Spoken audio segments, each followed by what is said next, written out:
Cześć, witam Was na kanale SmartTest. W dzisiejszym odcinku chciałem Was zaprosić może bardziej nie do recenzji, jak do prezentacji dekodera Pulse 4K. Jest to dekoder Linuxowy, czyli tutaj już ta najwyższa półka, jeżeli chodzi o tego typu urządzenia. Jest to jeden z serii dekoderów Pulse 4K, ponieważ te dekodery wychodzą w trzech wariantach. Pulse 4K podstawowy, czyli jako dekoder satelitarny. Mamy też Pulse 4K z dwoma głowicami do odbioru telewizji satelitarnej oraz mamy też wersję combo, czyli mamy głowicę telewizji satelitarnej oraz głowicę telewizji naziemnej oraz telewizji kablowej. I właśnie tą wersję combo dzisiaj będę chciał Wam przedstawić, zaprezentować. Ponieważ jest to urządzenie pracujące pod kontrolą systemu Linux, dokładnie Enigma 2, to jest to urządzenie dla bardziej zaawansowanych użytkowników. Nie jest to urządzenie typu podpinamy dekoder do telewizora i od razu oglądamy już sobie wszystkie kanały telewizyjne, zarówno satelity, jak też telewizji naziemnej. Tylko oczywiście będziemy musieli posiadać nieco wiedzy na temat instalowania różnych pluginów, wtyczek itd. Tak, żeby tego typu właśnie dekoder dopasować do naszych potrzeb, do naszych możliwości i w pełni wykorzystać jego potencjał. Ok, teraz może zapoznajmy się z zawartością tego zestawu. Jak widzicie, ja sobie tutaj już rozpakowałem to pudełko. No i oczywiście mamy tutaj w zestawie sam dekoder. Jest też pilot zdalnego sterowania, instrukcja obsługi. Jest też tutaj odbiornik pilota taki na przedłużce, ponieważ możemy na przykład ten dekoder gdzieś sobie schować w szafce za telewizorem i po prostu sobie tylko wyprowadzić odbiornik, żeby można było sobie nim sterować. Teraz może zobaczmy samo wykonanie tego dekodera. Jak widzicie, jak przystało na dekoder już tej najwyższej półki, świetna jakość wykonania, metalowa obudowa, świetne pasowanie poszczególnych elementów, bardzo dużo otworów tutaj wentylacyjnych, żeby to urządzenie nam się nie przegrzewało. Jeżeli chodzi o ten panel przedni, to mamy tutaj wyświetlacz, za chwilę Wam go pokażę, jak sobie podłączymy ten dekoder do zasilania. I w tym miejscu mamy otwieraną kieszeń, gdzie znajdziemy chyba to, co najważniejsze w tym dekoderze. Dwa sloty CI do zamontowania modułów dostępu warunkowego do płatnej telewizji oraz uniwersalny czytnik kart dostępowych. Tak więc jak widzicie, będziemy mogli równocześnie korzystać na przykład z trzech platform telewizyjnych na tym urządzeniu. Czyli na przykład sobie zamontować moduł dostępowy od Kanał Plus, od cyfrowego Polsatu i jeszcze na przykład jakąś jedną platformę zagraniczną w czytniku kart uniwersalnych. Tak więc to jest jeden z pierwszych atutów, jeżeli chodzi o tutaj ten dekoder Pulse 4K. Obok slotów mamy złącze USB do podłączenia na przykład dysku zewnętrznego i mamy tutaj czytnik kart microSD też na froncie, dzięki czemu możemy rozbudować tutaj pamięć tego dekodera o dodatkowe miejsce. Możemy też oczywiście na te karty nagrywać materiały wideo z tego dekodera. Przycisk Power jest dotykowy, sensoryczny. Po bokach dekodera, jak widzicie, tutaj mamy tylko otwory wentylacyjne. Od spodu, jak widzicie, również metalowa obudowa. Duże stopki, one są tutaj miękkie, więc nie rysujące powierzchni. No i wszystkie złącza, to co nas najbardziej interesuje, znajdują się na tylnej krawędzi dekodera. Zaczniemy sobie od tej lewej strony, ponieważ tutaj są różnice w porównaniu właśnie do tych modeli Pulse 4K, o których Wam wspominałem. W tej mojej wersji combo, jak widzicie, mam wejście telewizji satelitarnej oraz wejście telewizji naziemnej i kablowej wraz z przelotką na jakieś inne urządzenie. Natomiast w wersji podstawowej mamy tylko wejście anteny satelitarnej, tutaj nie ma innych żadnych wejść. No i w tej wersji z dwoma głowicami satelitarnymi mamy dwa wejścia anteny telewizji satelitarnej i jeszcze przelotkę, wyjście anteny satelitarnej na inne urządzenie. Więc to jest taka podstawowa różnica. Jeżeli chodzi o te pozostałe złącza, to w każdej wersji wygląda to już identycznie, czyli mamy optyczne wyjście SPDIF dźwięku, wyjście HDMI, drugie złącze USB, wejście sieciowe LAN, Mamy tutaj złącze do podłączenia właśnie tej przedłużki pilota, którą Wam pokazywałem. Wejście zasilania, wyłącznik on-off i mamy tutaj kieszeń do zamontowania dysku twardego. Dysku, na którym będziemy mogli sobie zapisywać jakieś filmy, materiały, nagrywać i tak dalej. Zobaczcie, jeżeli chodzi o to rozwiązanie, to mamy taką kieszeń wysuwaną. W tej kieszeni sobie montujecie dysy, czy to HD, czy też SSD. W zestawie są też śrubki do przykręcenia tego dysku, jeżeli byście potrzebowali. I po prostu taki dysk wsuwamy do dekodera. Tak więc świetne rozwiązanie, ponieważ możemy tutaj zamontować sobie bardzo duży dysk, bodajże do 4 terabajtów, co sobie za chwilę jeszcze sprawdzimy. I na takim dysku sobie nagrywać materiały wideo, zapisywać filmy, programy, które chcemy później sobie gdzieś odtwarzać.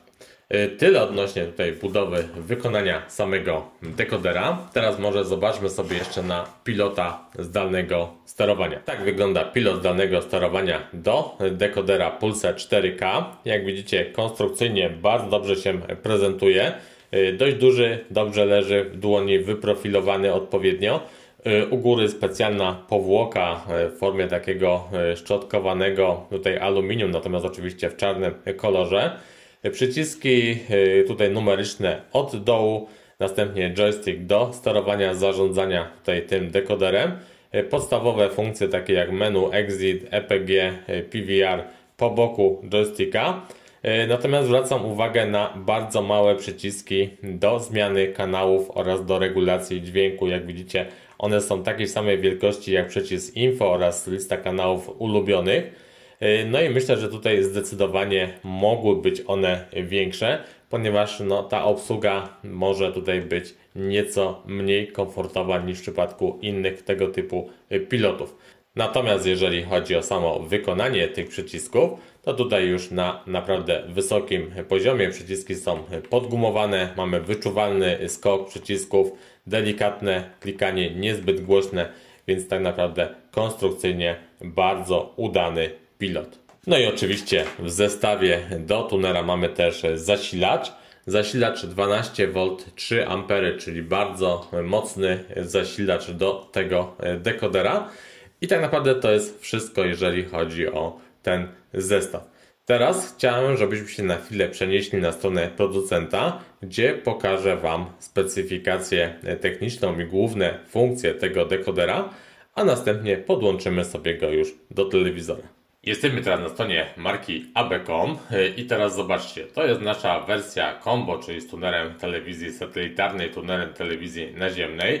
Ta wersja kosztuje 1195 zł, natomiast obecnie jest świetna cena na ten tuner, ponieważ kosztuje on tylko 836 zł i 60 groszy, co biorąc pod uwagę jego możliwości jest naprawdę świetną ofertą. Tak więc jeżeli to urządzenie Wam się spodoba, to myślę, że teraz jest najlepszy moment, żeby go kupić.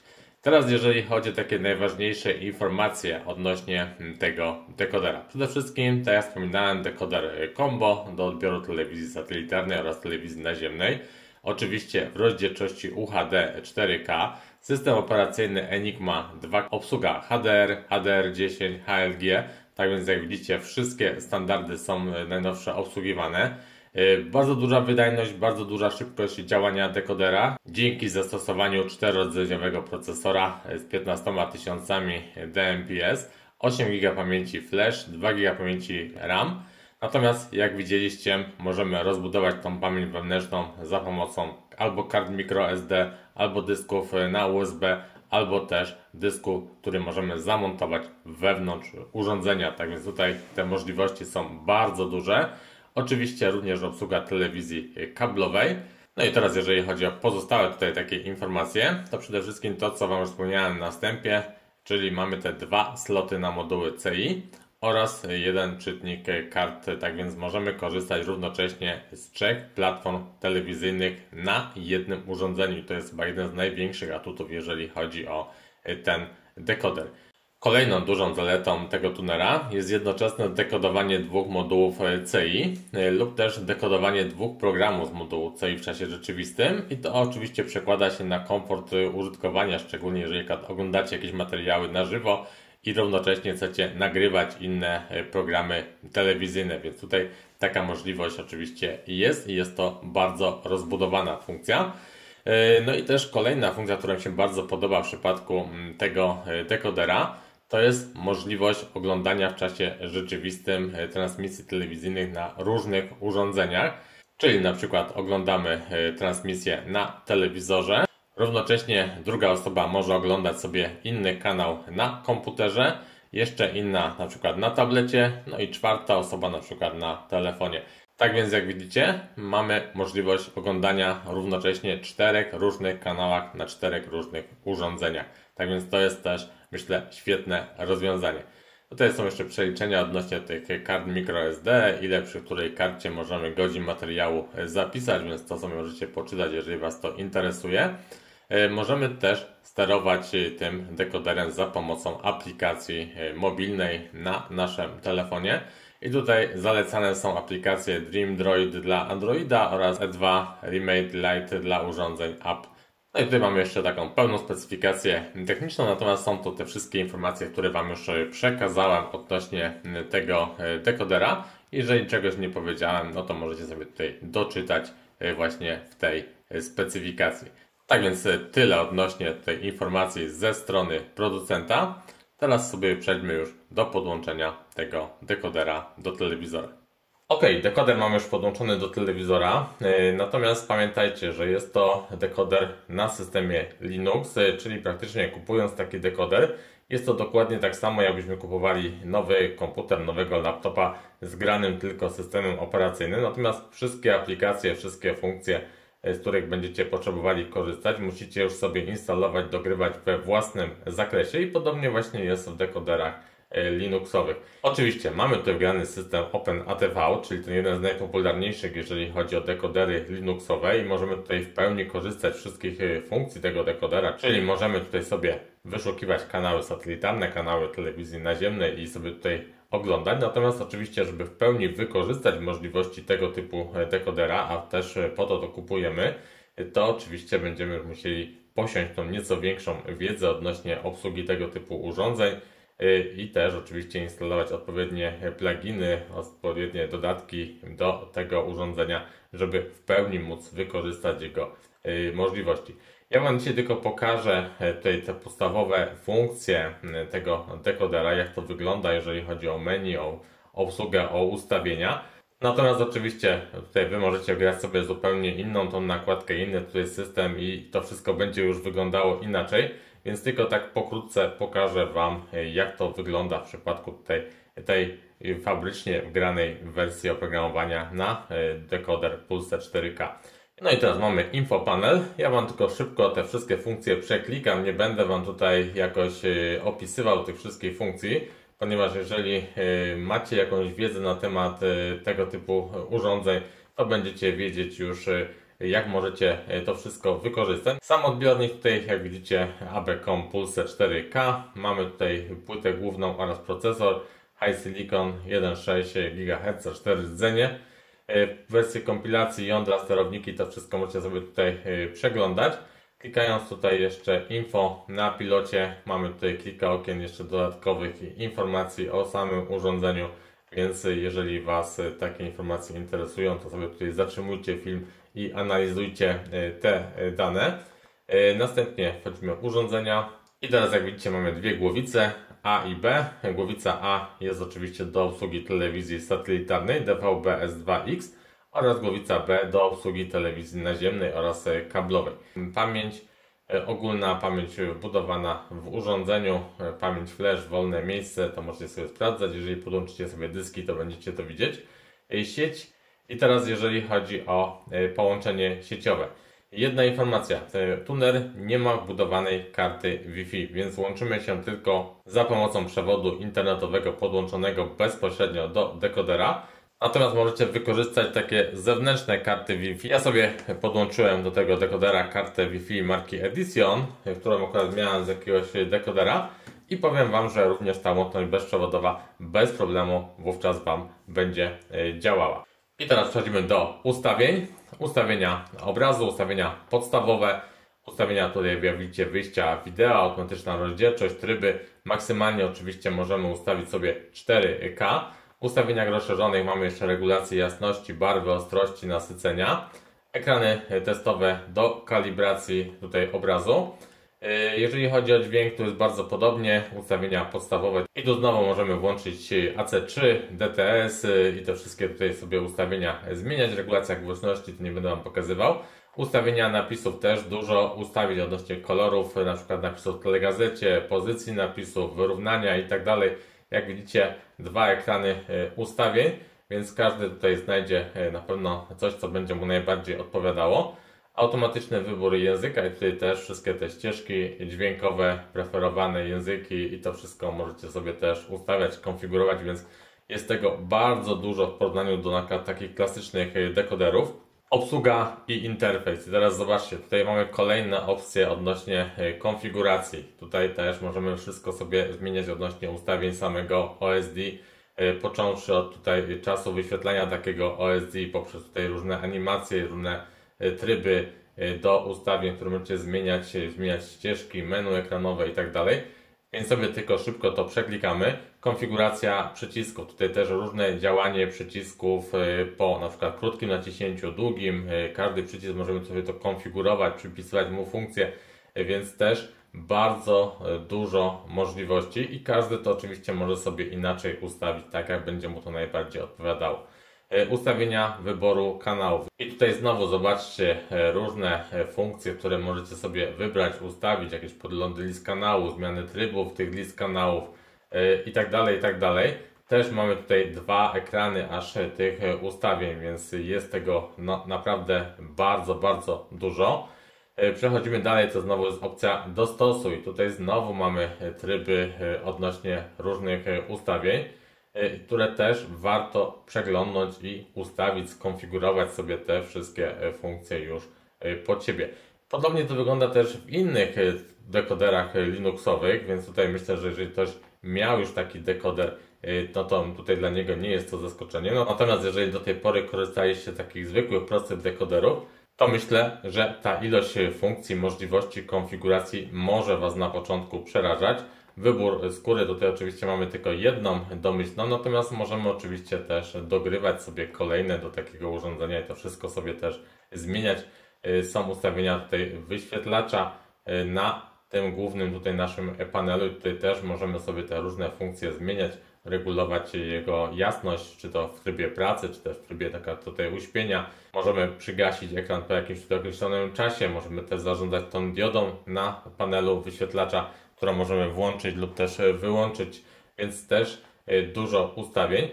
Ustawienia skrótów klawiszowych i tutaj znowu pod tymi kolorowymi przyciskami możemy sobie różne funkcje ustawiać i to też w przypadku na przykład krótkiego naciśnięcia przycisku czy też długiego mogą być różne funkcje. Zarządzanie GUI, to znowu pozycja OSD. Możemy sobie tutaj, jak widzicie, regulować, przesuwać to w prawo, w lewo, dopasowywać do Waszego telewizora, żeby to wszystko się dobrze wyświetlało. No i tutaj w tej zakładce byłoby tyle, jeżeli chodzi o obsługę interfejsu.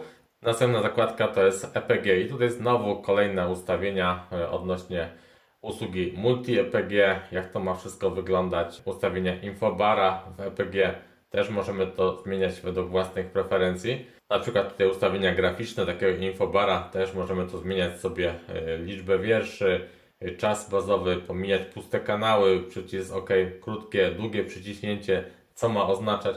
To wszystko też jest do skonfigurowania. Ustawienia graficzne, EPG też to wszystko możemy zmieniać, regulować, ustawiać według naszych preferencji, tego co nam najbardziej będzie odpowiadało i będzie dla nas najbardziej komfortowe. Ustawienia pionowego EPG, również dwa okna ustawień, więc jeżeli chciałbym Wam to wszystko po kolei pokazać, opisać, no to tak naprawdę musielibyśmy tutaj przynajmniej kilka takich filmów nagrać. Tutaj możemy załadować EPG, zapisać, usunąć takie EPG. No i znowu ustawienia i kolejne ustawienia odnośnie EPG. I zobaczcie, kolejne lokalizacja tego EPG, nazwę EPG. Możemy włączyć, wyłączyć tutaj różne tryby, które są dostępne, więc też kolejne okno, w którym musimy bardzo dużo sobie poustawiać, jeżeli chcemy dopasować ten tunel do własnych preferencji. Tuner, wyszukiwanie kanałów. Tutaj jest zakładka, w której warto się chwileczkę zatrzymać. Konfiguracja tunera. I teraz jak widzicie tuner A oraz tuner B. Tuner B do telewizji naziemnej i kablowej, oczywiście A do telewizji satelitarnej. No i mamy skanowanie automatyczne kanałów. I tutaj, ponieważ mam podłączoną tylko antenę telewizyjną, to możemy wyszukiwać kanały dla telewizji, zobaczcie, kablowej oraz telewizji naziemnej lub też dla obu tych telewizji równocześnie. Możemy oczywiście skanować ręcznie i tutaj do wyboru właśnie ta telewizja DVB-T naziemna lub też DVB-C kablowa i też wszystkie te parametry kanałów możemy ustawiać ręcznie.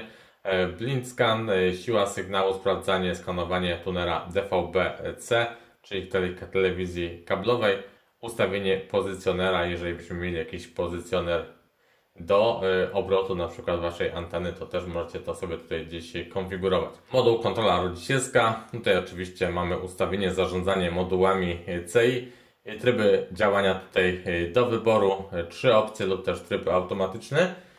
Następnie moduł dostępu CI gniazdo pierwsze. Jeżeli byłyby moduły w 2 gniazdach, to byśmy mogli sobie zarządzać pierwszym i drugim gniazdem.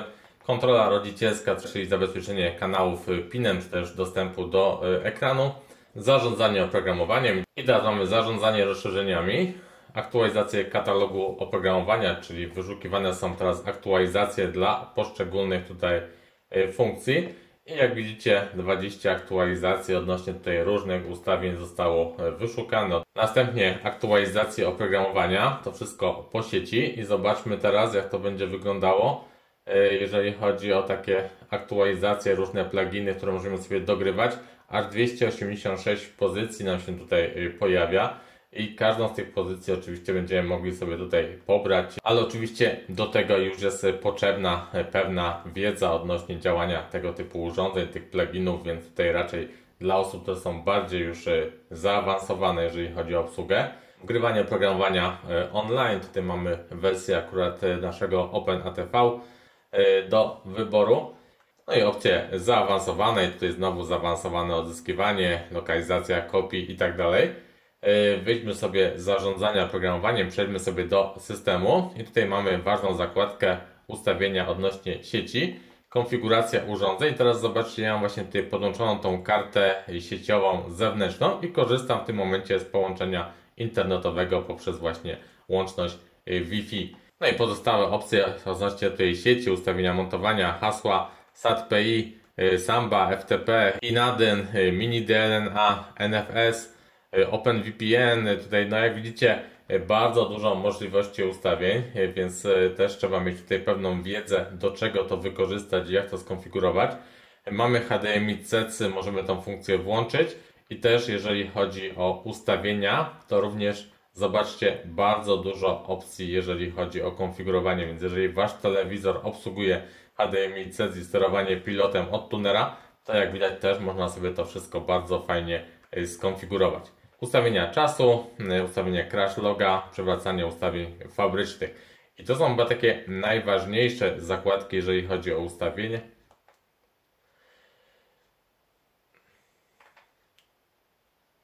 I to są takie najważniejsze funkcje, jeżeli chodzi o ustawienia. No i tutaj mamy jeszcze czuwanie i restart.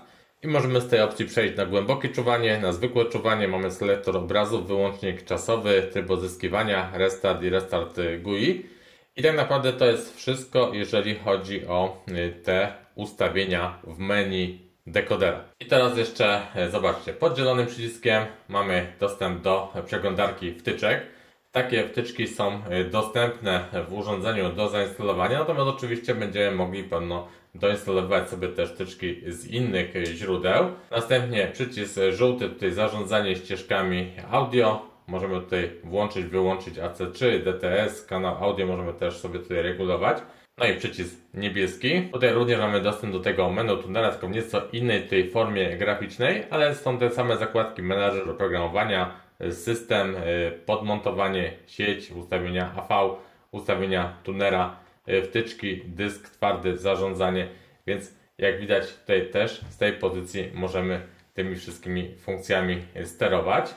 Dekoder oferuje nam też możliwość korzystania z funkcji PIP, czyli obraz w obrazie. Przytrzymujemy tutaj dłużej przycisk niebieski, w tej opcji aktywujemy opcję PIP I teraz jak widzicie w małym oknie mamy już ten sam pogląd oglądanego kanału, natomiast jeżeli sobie teraz zmienimy kanał, to oglądamy sobie kolejny kanał, a w oknie mamy cały czas pogląd kanału, który sobie wybraliśmy. Jeżeli chodzi o czas uruchomienia się tego dekodera z trybu tutaj standby, miękkiego uśpienia, to zobaczcie, wyłączymy sobie dekoder, przyciskamy power i tak naprawdę jest to jakaś sekunda, obraz już jest na telewizorze, więc bardzo szybkie działanie tego dekodera. Ok, teraz jak przejdziemy do telewizji naziemnej, jak widzicie ja sobie tutaj przeszukałem tą telewizję, tutaj kilka kanałów zostało wyszukanych, natomiast z tego co widzę to jeszcze nie wszystkie kanały się poprawnie wyszukały. Będę to oczywiście sobie sprawdzał nieco później, natomiast zobaczcie, jeżeli chodzi o tą listę kanałów, mamy podgląd na jakim etapie na danym kanale jest oglądany program. Po prawej stronie mamy tutaj czytelny już opis na tym etapie, czyli możemy sobie zobaczyć co jest nadawane, przeczytać sobie opis tego programu wraz z wyszczególnionymi tutaj reżyserem, aktorami i tak dalej. Jest też program telewizyjny na tutaj kolejne godziny powiedzmy dzisiejszego dnia. I teraz jeżeli na przykład byśmy sobie na którymś kanale nacisnęli jeszcze przycisk info, to zobaczcie, widzimy teraz tutaj opis pozycji programowej, natomiast tutaj widzimy godzinę tego programu i teraz zmieniając tutaj strzałką w prawo, lewo możemy sobie przechodzić do kolejnych pozycji programowych i czytać sobie też opisy w ten sposób, więc tutaj która opcja będzie dla Was wygodniejsza. To teraz zobaczmy sobie jeszcze czas zmiany kanałów. Po przyciśnięciu przycisku na pilocie kanał zmienia nam się tutaj dość szybko, natomiast po zmianie kanału widać takie delikatne spowolnienie obrazu i dopiero następuje płynne odtwarzanie. I teraz zobaczcie, jeżeli chodzi o jakieś tutaj opisy, informacje. Klikając OK mamy tutaj ten opis taki podstawowy, czyli widzimy pasek postępu, widzimy informacje, co obecnie oglądamy. Wraz z informacją, czy oglądamy to z telewizji satelitarnej, czy też naziemnej. Mamy tutaj parametry kanału, informacje, że na przykład jest tutaj HBB TV na tym kanale i tak dalej. Natomiast jeżeli naciśniemy sobie przycisk info, to mamy opis programu w takiej formie, również tutaj z paskiem postępu i również przechodząc tutaj tymi strzałkami prawo-lewo możemy sobie sprawdzać opisy następnych pozycji programowych, które będą nadawane na tym kanale, więc całkiem przyjemnie to wygląda. Teraz jeżeli chodzi na przykład o sterowanie na pilocie, to przyciskając do góry strzałkę przechodzimy do listy kanałów i teraz możemy sobie sprawdzać, co jest nadawane na innych kanałach. Zobaczcie, przechodząc na inny kanał mamy opisy, natomiast cały czas pod spodem oglądamy ten kanał, który mieliśmy uruchomiony.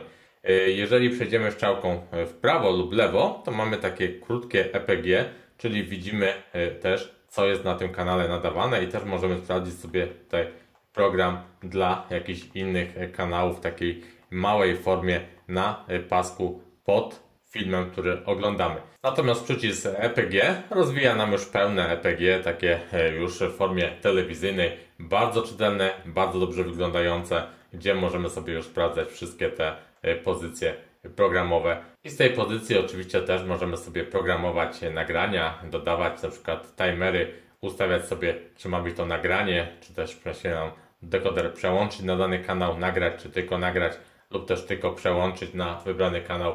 Również możemy sobie tutaj ustawiać czasy rozpoczęcia, zakończenia takiego nagrania, więc jak widać tych ustawień jest bardzo dużo. Natomiast to wszystko oczywiście jest też zależne od tego, jak sobie ten dekoder skonfigurujecie, jak sobie poustawiacie te wszystkie funkcje, które Wam pokazywałem przed chwilą i też oczywiście jakie oprogramowanie do niego sobie dogracie, bo oczywiście możecie tutaj korzystać z innego oprogramowania, które będzie zupełnie inaczej nam te wszystkie funkcje wyświetlało, pokazywało. Ok, na dzisiaj to będzie tyle, jeżeli chodzi o tą prezentację dekodera Pulse 4K firmy AB.com. Jak widzicie, bardzo duże możliwości, jeżeli chodzi o konfigurację, o obsługę tego urządzenia. Oczywiście nie byłem tu w stanie Wam pokazać wszystkich funkcji tego urządzenia, ponieważ to by nam zajęło przynajmniej kilka odcinków.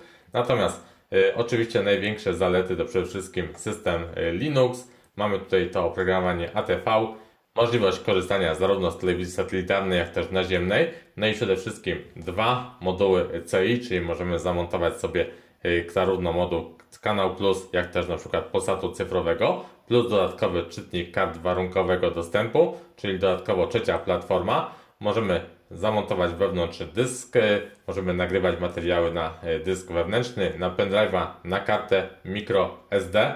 Tak więc też bardzo duże możliwości pod tym względem. Oczywiście możliwość instalowania wszelkiego rodzaju pluginów, dodatkowych aplikacji. Mamy też dostęp do sieci poprzez złącze tutaj sieciowe.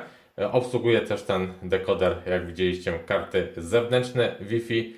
Tak więc, no jak widać, możliwości są bardzo duże. No i też, jak widzieliście, jest obecnie bardzo dobra cena na to urządzenie. Tak więc, jeżeli urządzenie Wam się spodobało, to warto się zastanowić nad jego zakupem. Z mojej strony to jest tyle oczywiście. Jeżeli będziecie mieli jakieś pytania, to piszcie w komentarzach. Ja oczywiście nie jestem ekspertem, jeżeli chodzi o urządzenia oparte o system Linux, o system Enigma 2. Natomiast jeżeli będę mógł, to oczywiście będę chciał dla Was jeszcze posprawdzać pewne funkcje i odpowiedzieć Wam w komentarzach na Wasze pytania odnośnie tego dekodera. Z mojej strony na dzisiaj to będzie już tyle. Ja się z Wami żegnam i zapraszam już niedługo do kolejnych recenzji na kanale Smart Test. Cześć!